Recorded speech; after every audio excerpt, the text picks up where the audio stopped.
नाशिकमधून अत्यंत धक्कादायक बातमी। जमिनीच्या वादातून वृद्धाला जिवंत जाळण्यात आले। नाशिकच्या निफाड परिसरातली ही धक्कादायक घटना आहे। निफाडीतील थडी सारोळे गावातील कचेश्वर नागरे यांना डिझेल टाकून जिवंत जाळण्याचा प्रयत्न झालाय। या घटनेमध्ये हे 80 वर्षीय वृद्ध 95% भाजलेत। उपचारासाठी जिल्हा रुग्णालयात दाखल केलं असता त्यांचा मृत्यू झालाय। निफाड तालुक्यातील सारोळे थडी या गावातील नांदूर मधमेश्वर शिवारात कचेश्वर महादेव नागरे आणि चांगदेव महादेव नागरे यांच्यात शेतीच्या वादातून 7-8 वर्षापासून वाद सुरू होता। पण माझे वडील कचेश्वर महादेव नागरे आणि आई जिजाबाई नागरे हे दोघेच वयोवृद्ध त्यांनी एकटेच राहत होते। भाऊ शेजारी राहत होता, पण तो कामाच्या निमित्ताने बाहेर गेला होता।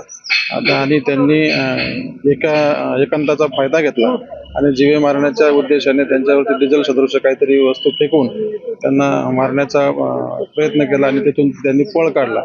मुकुल कुलकर्णी आपले प्रतिनिधी सध्या आपल्यासोबत आहेत। मुकुल, जीवाचा थरकाप उडवणारी बातमी आहे, काय कारवाई केली जाणार आहे, कसा शोध सुरू आहे आरोपींचा? प्रज्ञा, अतिशय गंभीर आणि तेवढीच धक्कादायक ही घटना आहे। आपण संपूर्ण घटनाक्रम आता जे मयत आहे त्यांच्या पुत्राच्याच तोंडून ऐकलेला आहे।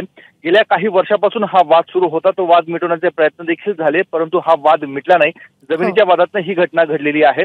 आता जे मृताचे कुटुंबीय आहे त्यांचं म्हणणं आहे की जोपर्यंत जे संशयित आरोपी आहेत त्यांच्यावर कारवाई होत नाही, कठोर कारवाई केली जात नाही, तोपर्यंत आम्ही अंत्यविधी करणार नाही। त्यामुळे आता पोलीस प्रशासनासमोर मोठं आव्हान उभं राहिलंय। नेमकं आता इथले आरोपी कोण आहेत, ही घटना वेळीच का थांबवता आली नाही, हा देखील प्रश्न या निमित्तानं उपस्थित होत आहे। त्यामुळे आता पोलीस प्रशासन काय कारवाई करतं हे बघणं महत्त्वाचं आहे आणि त्यानंतरच पुढचे विधी पार पाडले जाणार आहेत। परंतु जमिनीच्या वादातून जमिनीच्या वादातून एवढं निर्घृण कृत्य करण्यात आलंय, पोलीस नेमकी काय भूमिका घेतात या सगळ्यामध्ये हे पाहावं लागेल।